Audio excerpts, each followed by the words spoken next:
Hello दोस्तों, कैसे हैं आप लोग। आई होप आप लोग सभी अच्छे होंगे और अपने पढ़ाई को जारी रख रहे होंगे। ठीक है, तो चलिए आज हम शुरुआत करते हैं अनुच्छेद 21 को। अनुच्छेद 21 में क्या दिया है इसको हम विस्तार से समझते हैं। अनुच्छेद 21 इसमें क्या है देखिए, किसी व्यक्ति को जीवन और व्यक्तिगत स्वतंत्रता से केवल विधि के द्वारा स्थापित प्रक्रिया से ही वंचित किया जा सकता है, अन्यथा नहीं। इसका मतलब क्या है, यहाँ बोल रहा है व्यक्ति को किसी व्यक्ति को। तो आपको कमेंट करके बताना है कि क्या अनुच्छेद 21 केवल नागरिकों के लिए है, भारतीय नागरिकों के लिए या विदेशी नागरिकों के लिए है। ठीक है, तो देखिए क्या बोल रहा है, किसी व्यक्ति को जीवन और व्यक्तिगत स्वतंत्रता से, उसके जीवन से, जैसे हमारा जीवन है, हमारे जीवन से और हमारी व्यक्तिगत स्वतंत्रता से केवल विधि के द्वारा स्थापित प्रक्रिया, केवल यहाँ पे है केवल, केवल विधि के द्वारा स्थापित प्रक्रिया से ही वंचित किया जा सकता है। केवल विधि का मतलब क्या हुआ, केवल विधि का मतलब है कि जो कानून अगर बना है, विधि है, तब तो आपके जीवन और व्यक्तिगत स्वतंत्रता से वंचित किया जाएगा, अन्यथा नहीं किया जाएगा। जैसे कि कोई भी कार्यपालिका अपने मन से नहीं कर सकती, ठीक है, न्यायपालिका अपने मन से, अपने विचारों से कोई जजमेंट नहीं दे सकती। विधि होना चाहिए, उस विधि के अनुसार, उस कानून के अनुसार ही आपके जीवन और आपके व्यक्तिगत स्वतंत्रता को छीना जा सकता है। मतलब ये ज़्यादा एक्सपांड नहीं है इसका डेफिनेशन, बट समय के साथ सुप्रीम कोर्ट को करना पड़ा। तो चलिए देखते हैं कब करना पड़ा। तो इसमें तो ये हो गया कि किसी व्यक्ति को जीवन और व्यक्तिगत स्वतंत्रता से केवल विधि के द्वारा स्थापित प्रक्रिया से ही वंचित किया जा सकता है, अन्यथा नहीं किया जा सकता है। तो अब चलिए समझते हैं कि जीवन का मतलब क्या है, जीवन है क्या, जीवन या लाइफ क्या है। इसका एक होता है सीमित व्याख्या। सीमित व्याख्या के अनुसार जीवन का सिर्फ इतना ही मतलब है, जीव विज्ञान को समझिए कि जीवित रहना। जीव विज्ञान के अनुसार सिर्फ जीवित रहना क्या हो गया आपका, जीवन। ये सीमित व्याख्या है जीवन का। और एक है व्यापक अर्थ, क्या होगा, जो कि दार्शनिक में है। दार्शनिक व्याख्या अगर किया जाए तो उसमें जीवन का मतलब है गरिमा पूर्ण जीवन जीना, यानी कि हम सिर्फ जिंदा है यही हमारा जीवन नहीं है। ये दार्शनिक व्याख्या हो गई। बट चलिए, जब जब सुप्रीम कोर्ट, और कब सुप्रीम कोर्ट इसके इस यहाँ तक पहुँचता है, कब सुप्रीम कोर्ट सिर्फ इतना ही व्याख्या देता है, ये देखते हैं। तो चलिए आगे बढ़ते हैं। AK गोपालन केस 1950 1950 में AK गोपालन एक केस होता है जिसमें न्यायालय क्या बोल देता है कि न्यायालय ने बोले कि जीवन की सीमित व्याख्या किया। न्यायालय ने क्या किया, जीवन की सीमित व्याख्या। जीवन का अर्थ केवल जीवित रहना, ये यहाँ बोल दिया, ये न्यायालय ने बोला है। जब केस गया AK गोपालन केस के तहत, तो उन्होंने बोला कि केवल जीवित रहना ही क्या हो गया, जीवन का मतलब उतना व्याख्या किया कि सिर्फ जीवित रहना ही जीवन का व्याख्या। मैं इसमें ज़्यादा हस्तक्षेप नहीं करूँगा, क्योंकि अनुच्छेद 21 में तो यही लिखा था कि जीवन का और व्यक्तिगत स्वतंत्रता से केवल विधि के द्वारा स्थापित प्रक्रिया से ही वंचित किया जा सकता है। कि उन्होंने देखा कि अनुच्छेद में तो लिखा हुआ है, तो उन्होंने ज़्यादा अपना हस्तक्षेप नहीं किया, उन्होंने इतना ही बोल दिया, जीवन का मतलब केवल जीवित रहना, यानी कि विधि के द्वारा, अगर कोई विधि है, विधि के द्वारा स्थापित प्रक्रिया से आपके जीवन को लिया जा सकता है, आपके व्यक्तिगत स्वतंत्रता को लिया जा सकता है। तो क्योंकि विधि में अनुच्छेद 21 में लिखा था, तो सुप्रीम कोर्ट ने नहीं दिया, अपने ज़्यादा उन्होंने क्या व्याख्या नहीं किया, उसका ज़्यादा नहीं बताया। ठीक है, अब चलते आगे बढ़ते। अब आप ध्यान से देखिए, मेनका गांधी केस होता है 1978 में। इस बीच का दौर देखिए, 1950 से लेकर के 1950, अब देखिए ये है 1950 से लेकर के 1978। ठीक है, ये दौर देखिए, इसे बीच में आता है इमरजेंसी का दौर। क्या होता है इमरजेंसी के दौर में, कि लोगों को पकड़ पकड़ के ज़बरदस्ती डिटेन किया जाता है। वो तो छोड़िए, इंदिरा गांधी के सुपुत्र थे संजय गांधी, आप लोगों ने नाम सुना होगा। उन्होंने क्या किया था कि लोगों को ज़बरदस्ती पकड़ पकड़ के नसबंदी किया था। चाहे वो कोई लड़का 20 साल के हो, 22 साल के हो, कोई 40 साल के हो, 50 साल के हो, सभी को पकड़ पकड़ के किया गया था पॉपुलेशन कंट्रोल के लिए। और बहुत लंबे टाइम तक बहुत सारे लोगों को डिटेन करके रखा गया था। तो फिर सुप्रीम कोर्ट को लगा कि अगर मैं इसका विस्तार नहीं करता हूँ तो हमेशा क्या होगा कि लोगों के अधिकारों का हनन होते रहेगा। तब जब मेनका गांधी केस जाता है, देखिए 1978 में, यानी जब सरकार बदल जाती है, सब सरकार बदलती है, कांग्रेस हटने के बाद जनता पार्टी की सरकार आती है, तो मेनका गांधी कौन होती हैं? संजय गांधी की वाइफ।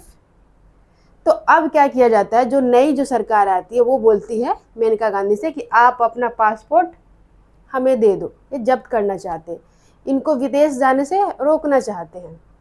ठीक है, तो ये पहुंच जाती हैं फिर सुप्रीम कोर्ट। तो ये पूछते हैं, इनके वकील पूछता है कि भाई किस बेसिस पे, क्यों हम आपको दें? तो कोई बताते नहीं, क्योंकि बोलते हैं हम ले सकते हैं, कि कानून है हमारे पास, विधि के द्वारा स्थापित प्रक्रिया से हम आपको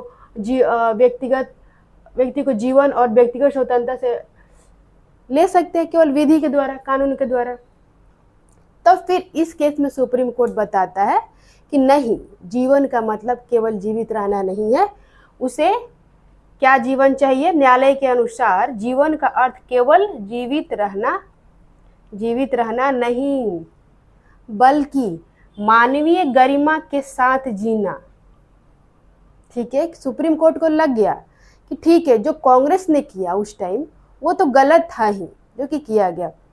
अगर अभी मैंने इसका विस्तार नहीं करता हूँ तो फिर जो सरकार आएगी ये भी सेम गलती दोहराएगी। तो उन्होंने क्या किया कि विस्तार कर दिया अनुच्छेद 21 का। ठीक है, चलिए देखते हैं कहाँ तक विस्तार किया। तो उन्होंने बोला कि न्यायालय के अनुसार जो है, जीवन का अर्थ केवल जीवित रहना नहीं है, बल्कि गरिमा के साथ जीवित रहना। ठीक है, गरिमा के साथ जीना, जीवन का मतलब है गरिमा के साथ जीना। तो चलिए देखते हैं, जीवन का अधिकार एक समेकित अधिकार है, जिसमें उन्होंने, सुप्रीम कोर्ट ने समय समय पर बहुत सारे अधिकारों को फंडामेंटल राइट घोषित किया, बहुत सारे अधिकारों को मौलिक अधिकार घोषित किया, जिसमें एक है पासपोर्ट रखने का अधिकार। क्या है? पासपोर्ट रखने का अधिकार, कि अब ये इनके पास पासपोर्ट अपना रख पाएंगी और विदेश भी जा सकती हैं। दूसरा, विदेश यात्रा करने का अधिकार। क्या है? Fundamental right. ये सब के सब क्या है? ये सब के सब है फंडामेंटल राइट, सब के सब है फंडामेंटल राइट। ठीक है, स्वच्छ वातावरण का अधिकार, ये भी है आपका फंडामेंटल राइट। यानी पासपोर्ट रखने का अधिकार, विदेश यात्रा करने का अधिकार, स्वच्छ वातावरण का अधिकार, सब के सब फंडामेंटल राइट है।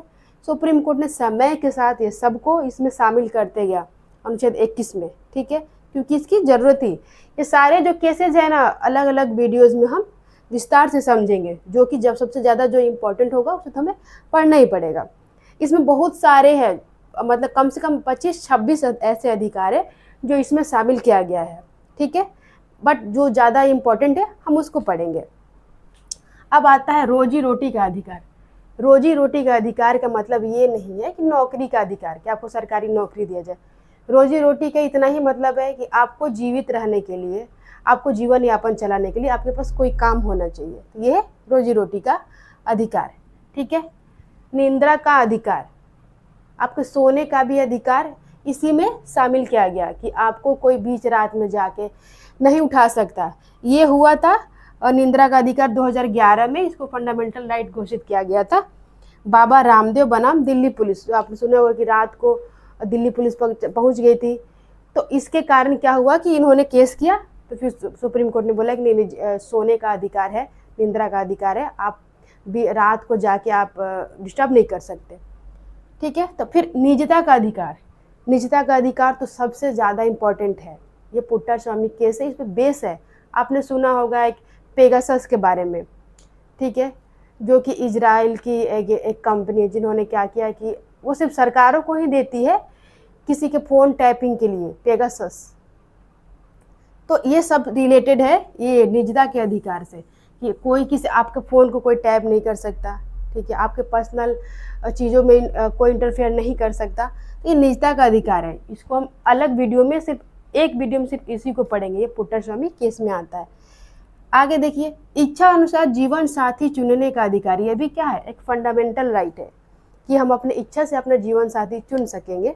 फिर भी आपको पता होगा कि बहुत सारे जगह में कास्ट के आधार पे भेदभाव होता है, बहुत सारे लड़के लड़की को मार दिया जाता है।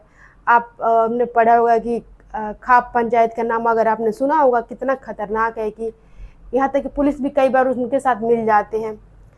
तो ये सारे चीज़ों को हटाने के लिए ये लाया गया कि इच्छा अनुसार जीवन साथी हम चुन सकते हैं, कोई क्राइम नहीं है, इसे चुनना कोई क्राइम नहीं है। ये कब हुआ था? 2018 में फंडामेंटल राइट हुआ था। शक्ति वाहिनी नाम की एक एनजीओ था, जिसके तहत मेनली एक राजस्थान का केस था, जिसमें एक लड़की को उन्होंने क्या किया था कि उनकी हत्या कर दी थी, दोनों लड़के लड़की दोनों को, जिस कारण ये ज़्यादा हाईलाइटेड था, पहले भी था लेकिन उस टाइम ज़्यादा हाईलाइटेड था, ठीक है, खाप पंचायत के द्वारा। तो ये था हमारा मेनली हमने पढ़ लिया। अब नेक्स्ट वीडियो में हम क्या करेंगे कि अभी जो ये स्वच्छ वातावरण का जो अधिकार है, देखिए ये स्वच्छ वातावरण का अधिकार एमसी मेहता केस 2002 में मिला था कि ये बना दिया गया था कि ये भी एक फंडामेंटल राइट है कि हमें स्वच्छ वातावरण चाहिए। क्या हमें मिल रहा है स्वच्छ वातावरण? कितना पॉल्यूशन बढ़ रहा है, ठीक है। तो देखिए ये था हमारा अनुच्छेद 21 का ओवरव्यू, जस्ट ऊपर। अभी इस अनुच्छेद 21 से बहुत सारे केस रिलेटेड है कि क्या जीवन के अधिकार के साथ मरने का अधिकार भी शामिल है या नहीं है। क्यों है कि आपको लोग पता होगा कि पहले जो आईपीसी की धारा 309 था, जिसमें अगर कोई व्यक्ति है, अगर वो मान लो दुनियादारी से परेशान होकर बेचारा अगर आत्महत्या करने गया, अगर आत्महत्या करने से बच भी गया तो फिर उसे क्या पनिशमेंट दिया जाएगा कि तुम क्यों कर रहे थे 309 के तहत। तो वो चीज़ों को हटाया गया, तो उससे रिलेटेड भी है, अभी बहुत सारा है। और इच्छा मृत्यु ये भी इसमें आएगा, तो हम आने वाले वीडियो में सारे को कवर करेंगे, ठीक है। और इसके साथ जो भी इम्पोर्टेंट होगा हम अलग अलग वीडियो में करते जाएंगे इसको कवर, या और 2 वीडियो हो सकता है।